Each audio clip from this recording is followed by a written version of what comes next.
perjalanan penerbangan kita saat 40 menit sekecil apapun kita koordinasikan dengan baik agar kegiatan penerbangan bisa lancar, termasuk cuaca selalu kita tanyakan ke depan bagaimana cuaca depan, bagaimana kira-kira di perjalanan clear baru kita take off sehingga penerbangan ini bisa aman betul kemudian.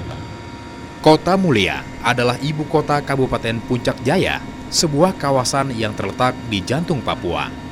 Di pagari bukit, kota ini seperti terkucil.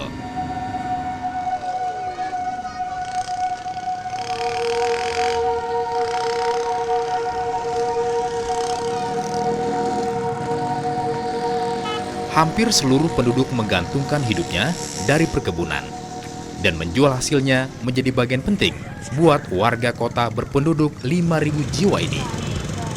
Keterasingan dari dunia luar membuat seluruh barang bahan pokok mahal. Dulu nggak mahal gini atau baru tahun ini aja baru mahal? Setelah jadi kabupaten baru mahal. Dulunya itu tidak. Ini palingan dulu tuh dapat 5.000 satu, tapi sekarang sudah mahal. Kenapa bisa mahal? Pengaruh ekonomi setempat lah. Di sini semuanya mahal ya? Iya. Sebenarnya tidak mahal dulu, tapi karena dong Susah didapat. barang-barang di kios juga harga naik. Kita juga harus kasih naik kita ke barang. Makanya mereka sesuaikan mereka punya harga dengan harga. Iya sih. Berarti satu hari habis berapa untuk masak keluarga? Sehari kalau keluarganya besar juga 150 lah. Kadang sampai 200 kalau keluarga besar, kalau keluarga kecil ya palingan 100 itu bisa untuk satu hari. Satu hari? Bumbunya juga, sayurnya juga. Sembako Belum juga. lagi kalau tidak ada beras di rumah ya mesti beli beras lagi di kios. Palingan uang 1 bulan, gaji 1 bulan punya itu tidak sampai 1 bulan penuh tuh habis, paling setengah bulan tuh sudah habis karena begini. Makanya kadang makan sayur daun petatasnya saja di rumah. Kalau tidak ada melubi di kebun. Pasar adalah wajah Kota Mulia yang sesungguhnya. Disinilah interaksi warga asli dan pendatang menampakkan bentuknya. Meski pemerintah telah membangun sejumlah kios, tapi para pedagang yang umumnya berasal dari pinggiran kota memilih menggunakan bahu jalan buat etalase dagangannya. Berbagai hasil bumi tersusun rapi, dikelompokkan berdasarkan besaran harga tertentu.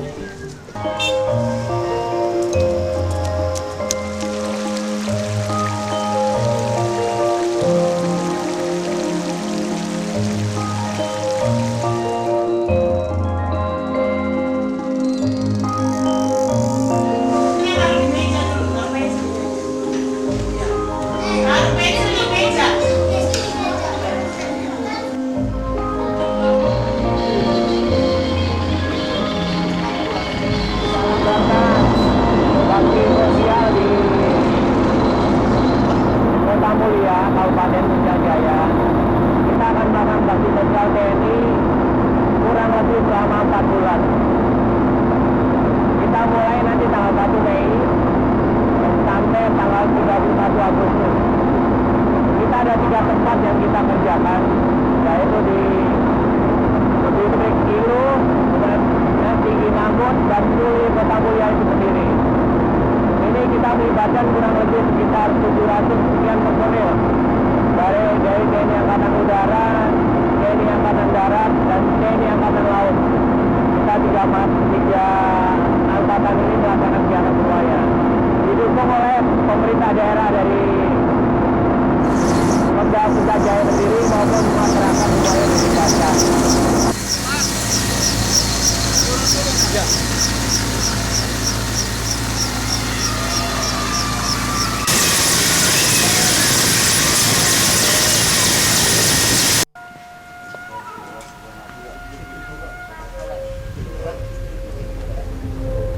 kita juga akan melaksanakan bakti TNI, jadi kita juga harus mengetahui bagaimana langkah-langkah mereka dalam melakukan pengamanan selama pelaksanaan bakti TNI di sini selama 4 bulan.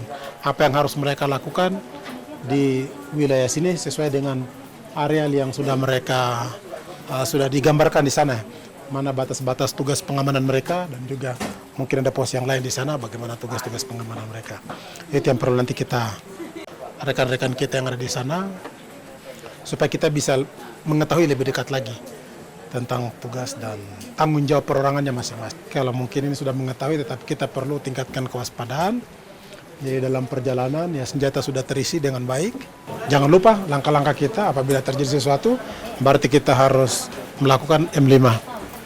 Tinggalkan mobil, loncat dari mobil, melaksanakan M5, membidik dan menembak kepada sasaran yang melakukan penembakan kepada kita. Nah begitu, itu langkah tindakan pengamanan kita apabila kita menuju dari satu titik ke titik yang lain, yang mana apabila di dalam perjalanan itu ada kerawanan di dalamnya. Maka yang paling utama adalah demikian.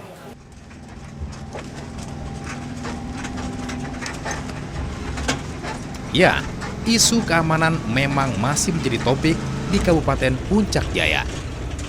Bahkan wilayah ini menjadi semacam daerah merah. Adalah kelompok bersenjata pimpinan Goliat Tabuni yang sering baku tembak dengan aparat keamanan. Dengan alasan inilah, aparat keamanan memangkas jarak, mendekati warga lewat silaturahmi dan kunjungan ke Honai yang terserak di sepanjang jalur patroli. Nanti rumah seperti begini nanti besok tentara akan bantu masyarakat kita perbaiki di sana di Mulia. Nanti kita perbaiki yang sudah ini, kita bantu sama-sama kerja dengan masyarakat, kita kerja. Iya, kita pernah bikin di sini kan sudah dikasih panas saja tuh. yang mana? Yang kiri kah yang kanan? Yang kanan sini. Iya. Pasti enak ini. Oh, hebat. Mama, di belakang. Kasih makan lagi, Mama. Tuh, aduh, aku tuh. Wah.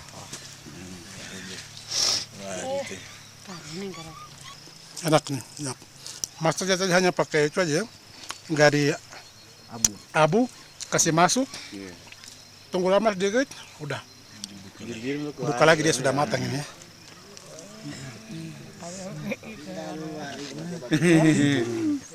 Hari ini tuh nih. Makasih Mama. Baru mah tahu. Itu saya punya orang tua juga.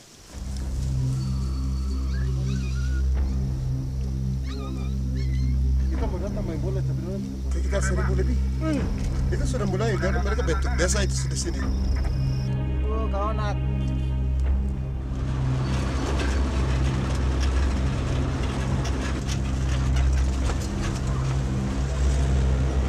Dan buat menjaga keamanan, pos jaga TNI berdiri di sejumlah titik di sekujur Kabupaten Puncak Jaya. Salah satunya pos jaga Puncak Senyum. Kalau tidak mungkin satu saat dia bisa di atas pos itu dia ganggu kita. Dia cuma ganggu saja bisa itu. Bisa terjadi dia ganggu. Makanya kalau 2 minggu sekali kalau dipatroli, rute pergi, rute kembali harus berbeda. Waktunya juga harus ganti-ganti. Kalau hari ini lewat sana, besok lewat sana. Kalau hari ini lewat pagi-pagi jalan sini, besok jangan pagi, mungkin siang-siang sedikit kan. Kalau misalnya dia ada mau ini di sini dia mau menghadang kita, tahu-tahu kita sudah melintasi sana begitu putar. Nah, udah. Dia bisa terdadak. Sudah bikin dia punya benteng di situ biar tinggi. Jangan lemas-lemas, baru 1 bulan itu baterai itu. Kalau baterai itu dia masih menyala terang sekali, Pak. 1 bulan toh. 1 bulan itu pasti masih itu masih mantap itulah. Masih mantap. Orang Papua itu sudah banyak, kalau orang sini banyak itu jadi. Saya kan kuliah di Universitas Jenderal Ahmad Yani di Bandung. Nah, itu tuh orang-orang sini banyak ini, orang-orang Papua itu banyak kuliah di sana. Jadi itu yang ngopem-ngopem itu yang cuma tipu-tipu saja dia begini. Orang-orang Wamen itu banyak kuliah di sana. Teman-teman kuliah di Bandung itu. Banyak itu anak-anak Papua kuliah di sana, orang tim-tim juga ada. Kuliah kita sama-sama di sana. Bilang sama masyarakat di situ. Siapa bilang orang Papua bodoh? Orang Papua juga banyak pintar-pintar juga. Sekarang itu sudah zaman kemerdekaan, buka semua. Siapa mau sekolah pintar, maju-maju terus. Bila perlu Presiden Indonesia ke depan orang Papua, begitu. Memang harus. Negara yang sudah merdeka milik kita semua, begitu toh? Iya toh? Iya. Iya. Sudah tidak ada rasa diskriminasi. Sekarang dunia itu sudah terbuka jadi satu. Kehidupan membangun itu untuk sejahtera sama-sama menikmati kemerdekaan. Begitu bicara sama masyarakat. Oke, kamu nyanyi dulu lah biar enak kita dengar-dengar di kamu, semangat itu kayak apa? Karena baterai baru biasanya bagus. Yep. 3. Dengan asa sumpah prajurit, siap sedia berbakti pada nusa bangsa, junjung citra prajurit infanteri. Ayolah prajurit, janganlah ingkar sumpahmu. Negara dan bangsamu, tunggu karya baktimu. Tunjukkan kesetiaanmu pada bangsa dan negara. Baktikanlah dirimu, kobarkanlah semangatmu. Bagaikan si walet hitam, terus bergerak sampai ke sasaran. Gitu, baru mantap.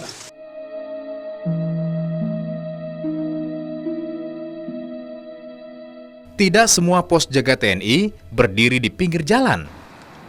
Sejumlah pos malah berada di puncak di balik kabut. Seperti Kota Mulia, pos jaga ini juga terasing dengan kondisinya. Jauh dari keramaian, tapi memegang peran penting buat menopang keamanan kota.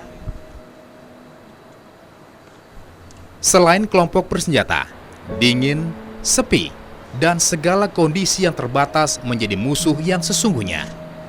Tapi tugas tetaplah tugas yang jadi tanggung jawab di pundak.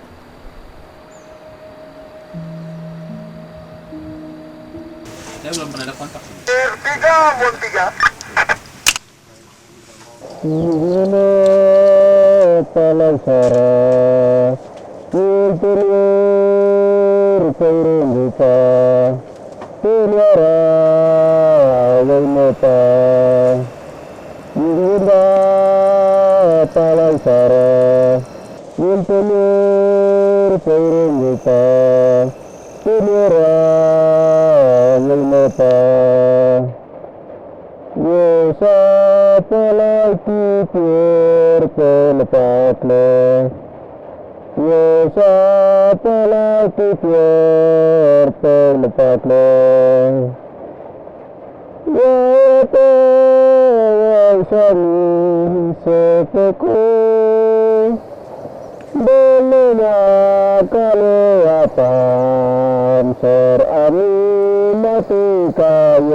20, sabar dulu.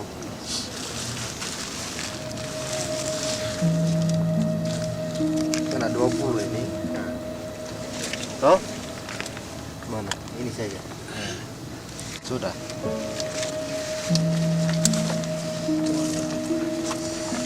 Wah, makasih Mama. Wah, kau nak. Kamu telira lo, telira kayak. Ayo, kayak.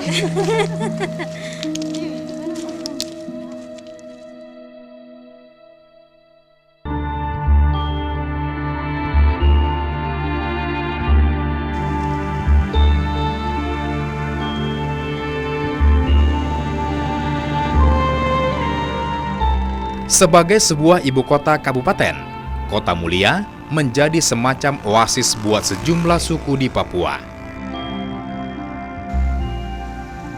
Tercatat tak kurang 8 suku besar hidup berdampingan di kota ini. Ya, Kabupaten Puncak ini 5 suku. Suku Dani, suku Damal, suku Dawa, suku Wano, suku Lem. Keamanan di Kota Mulia seperti apa, Pak? Nah, kami itu kami ini orang dalam pemerintah. Jadi tidak bisa gabung, tidak bisa bisik-bisik, tidak boleh. Nah, kami tidak mau itu. Merusak daerah, merusak bangunan. Pemerintah tujuan untuk bangunan daerah. Jadi merusak itu kami bingung. Kami ketemu orang anak-anak di luar juga kami ketemu langsung tembak kami. Kami orang dalam ini, orang dalam pemerintah ini. Susah, jadi saya tidak bisa keluar. Sini saja. Jadi anak-anak mau gaya apa, mau tujuan apa tidak tahu juga. Bahaya anak-anak di luar ini, kami tidak bisa ketemu. Berapa bulan lalu ada peristiwa di pasar, Pak. Kenapa tuh, Pak? Itu tidak tahu, diam-diam masuk di anak-anak diambil dan di mana masuk. Kami dalam kota kaget. Anak-anak FM open orang. Dulu aman. Tapi tahun berapa ini sampai mau kabupaten mau goyang-goyang begini, anak-anak di luar yang bikin goyang-goyang ini. Kabupaten ini puncak saya saja, tidak ada kabupaten lain. Tidak tahu kabupaten lain. Kami merusak anak-anak di luar ini kabupaten puncak ini.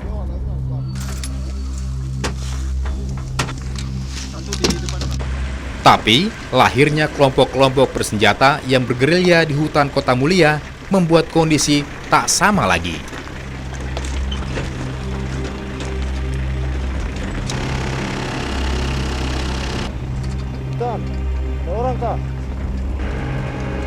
Patroli jadi bagian yang tak terceraikan di Kota Mulia. Tiap pagi dan sore, pasukan-pasukan kecil diterjunkan buat menjaga keamanan di kawasan yang menjadi tanggung jawabnya.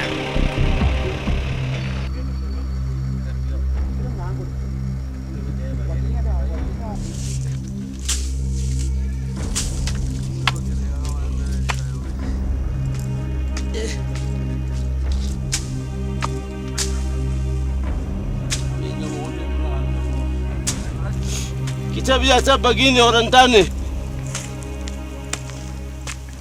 Yo, bikin kebun. Kita biasa begini.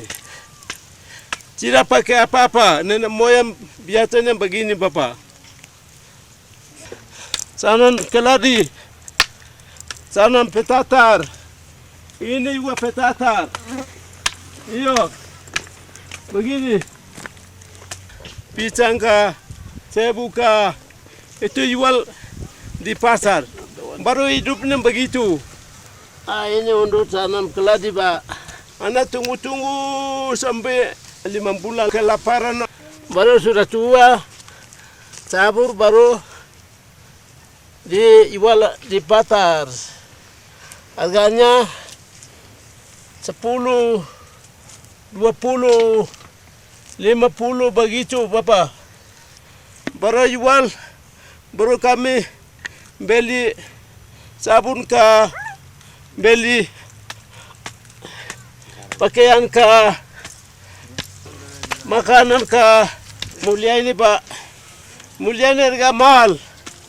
Ini pundaya ini harga mahal.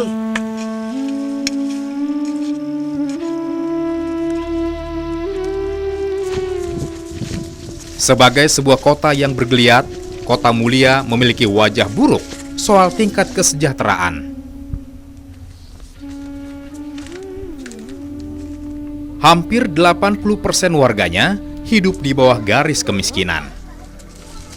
Geliat pembangunan seperti tak menyentuh halayak. Teman saya punya sekolah dibakar sama OPM, jadi sekarang sekolah sama saya di bawah sini.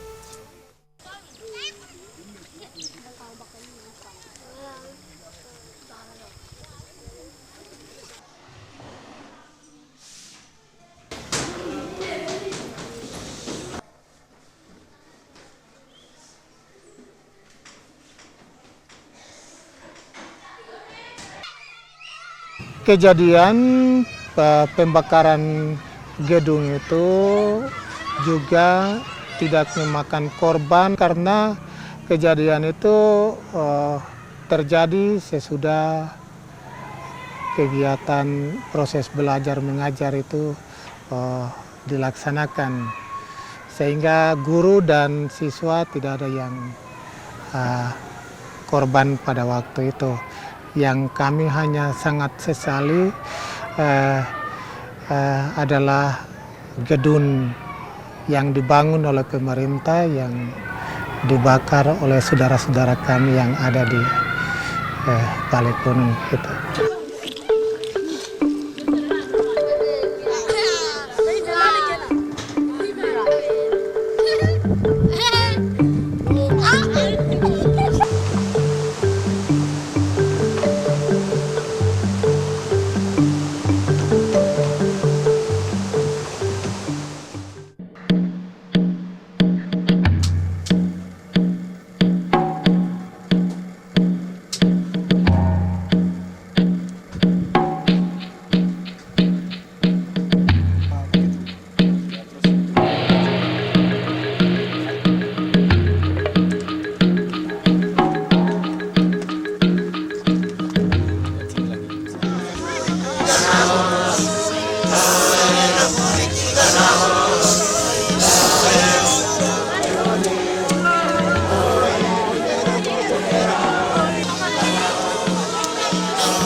Ya, tujuannya agar masyarakat bisa lebih sejahtera, kemudian bisa bekerja sama dengan TNI karena sistem pertahanan kita harus benar-benar dekat dengan masyarakat. Tanpa adanya masyarakat kita akan sulit dengan betapa luasnya wilayah, keterbatasan juga TNI. Dan kita coba berupaya sinergi juga dengan aparat pemerintah yang lain, seperti kepolisian, kemudian pemerintah daerah dan sebagainya. Terisolirnya lokasi Puncak Jaya ini mungkin bisa jadi salah satu pintu masuk separatis masuk. Itu benar, tepat sekali. Karena saya melihat tengah ini baru satu pintu gerbangnya, itu Wamena. Ya. Apabila ini bisa bandara yang sudah 80%-nya juga bisa jadi, ini merupakan pintu gerbang kedua untuk khususnya di wilayah tengah Papua. Sehingga saya harapkan berkembang terus sehingga tidak semua tergantung dari Wamena. Saya tidak menyebut sekarang istilah separatis. Saudara-saudara kita yang berbeda pendapat, itu yang kita harapkan mereka bisa sama-sama kita rangkul, membangun daerahnya, sehingga kita coba sama-sama mengangkat program pemerintah dengan adanya percepatan pembangunan, diberikannya otonomi khusus dan sebagainya. Kita harapkan ini kita betul-betul serentak sinergi melaksanakan membantu percepatan pembangunan tadi. Ya, memang kita upayakan TNI yang ada di Papua ini berperan dan bermanfaat bagi seluruh masyarakat yang ada di Papua. Khususnya juga dari pemerintahan daerah juga harus mementingkan kepentingan masyarakat, yaitu yang paling terbawah. Jadi kita harapkan mereka bisa dengan adanya percepatan pembangunan menyentuh langsung kebutuhan masyarakat. Kiri airport, turun saya terus naik terus turun pas kiri. Kegiatan bakti karya TNI di Puncak Jaya yang berlabel Daerah Merah dilakukan dengan mengirim sekitar 700 pasukan bersenjata. Diganti dengan balok itu satu. Bisa tidak? Siap. Satu orang balok satu, ambil jalan sampai di sana. Jangan terlalu banyak bicara, waktu. Iya. Istirahat tempat lah, langsung ambil. Iya, sudah. Ya, mari. Propos, kau jaga di jalan itu. Jaga di mata-mata jalan.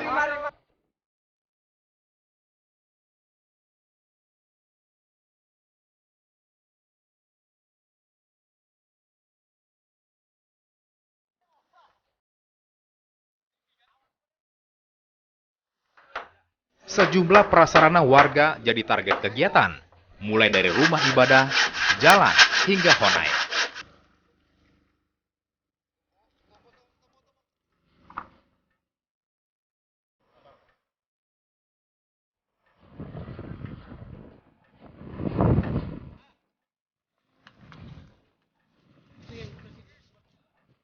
Sebagai kawasan terpencil, Kota Mulia begitu tergantung dengan dunia luar. Hampir seluruh bahan pokok dikirim lewat udara, dan bandar udara menjadi keniscayaan. Adalah Bandar Udara Kota Mulia yang jadi nadi, dan pintu mengintip kemajuan dunia luar atau mungkin harapan.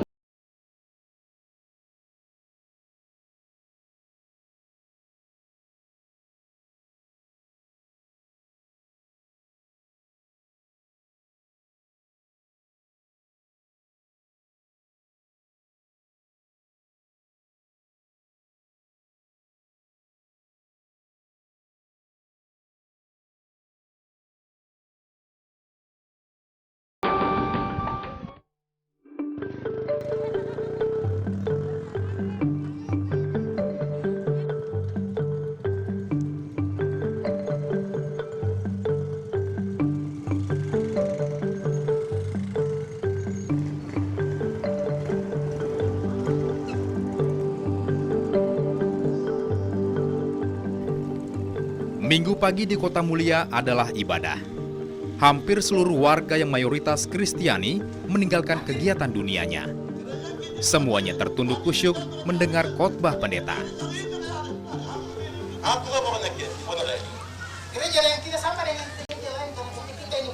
Agar ajaran agama jadi mudah dikunyah umat, pendeta menggunakan dua bahasa, bahasa Dani dan Indonesia. Mengapa saya katakan seperti itu? Karena gereja ini lahir asli di tanah Papua. Janganlah kamu takut, sebab aku tahu kamu mencari Yesus yang disalibkan itu. Ayat 6 bilang apa? Ia tidak ada di sini, sebab ia telah bangkit. Sebab ia telah bangkit. Yesus ini mungkin gerak, pundi orang gerak. Ya orang kita wa kotik. Ya kita nanti kita bertiga kotik. Yesus bukan bumenganen, mungkin ini mindara. Ya orang gerak. Arya Dusman, ikuti marjamatan wa ya orang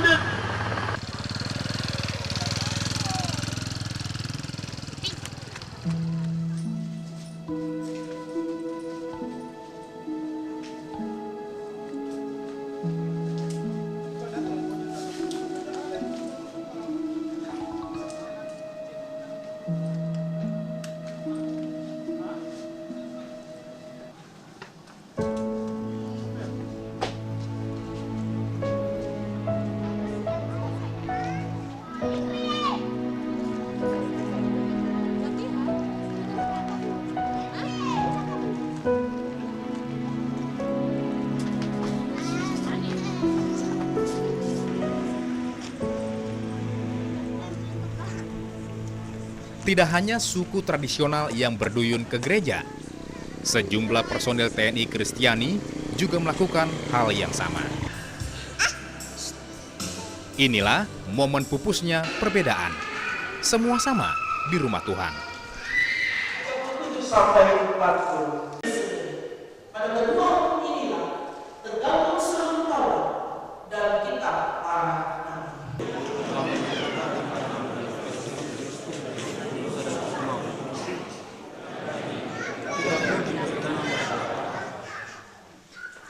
Tetapi kamu tidak hidup dalam daging, melainkan dalam roh. Jika memang roh Allah diam di dalam kamu, tetapi jika orang Kristus ada di dalam kamu, maka tubuh memang mati.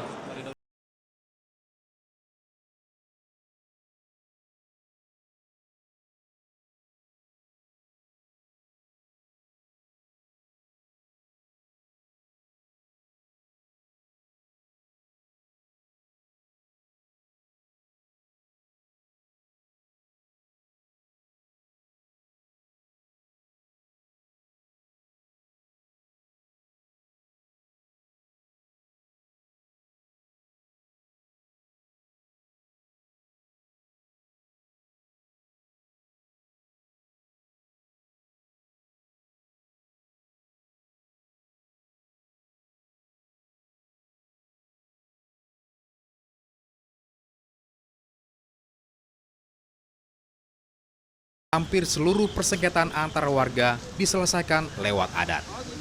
Pun untuk sebuah kasus perceraian, beberapa ekor babi dan sejumlah uang jadi semacam obat penyelesaian. Pengarati, kami kalau nambe malu ekoyon, dopa kulo yo.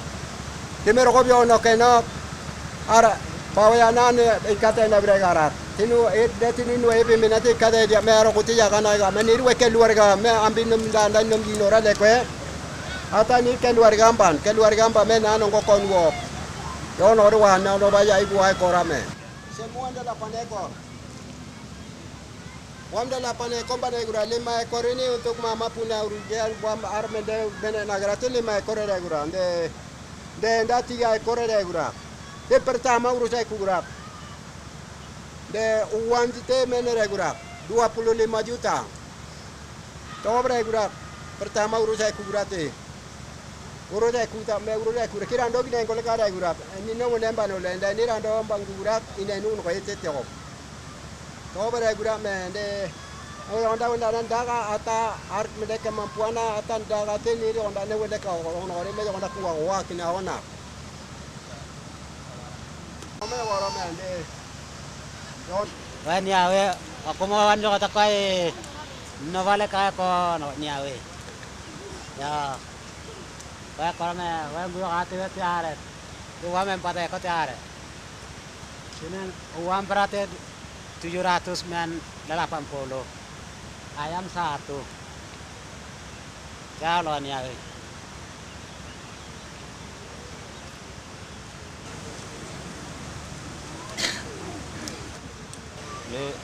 Cara wewe dana be mini on ge nu te pira be mini on ge dia tu gende agi indo jo biti ge anti tidak puas nanti.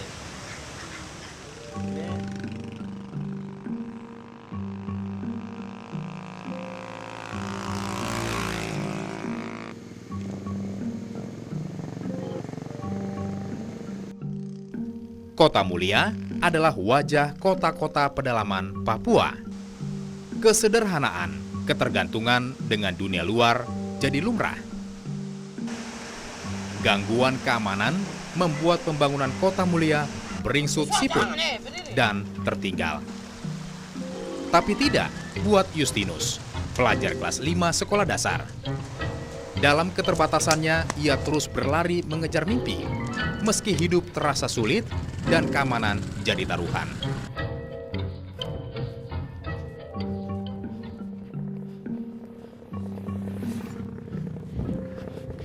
Apa putri adik kita orang harus sekolah?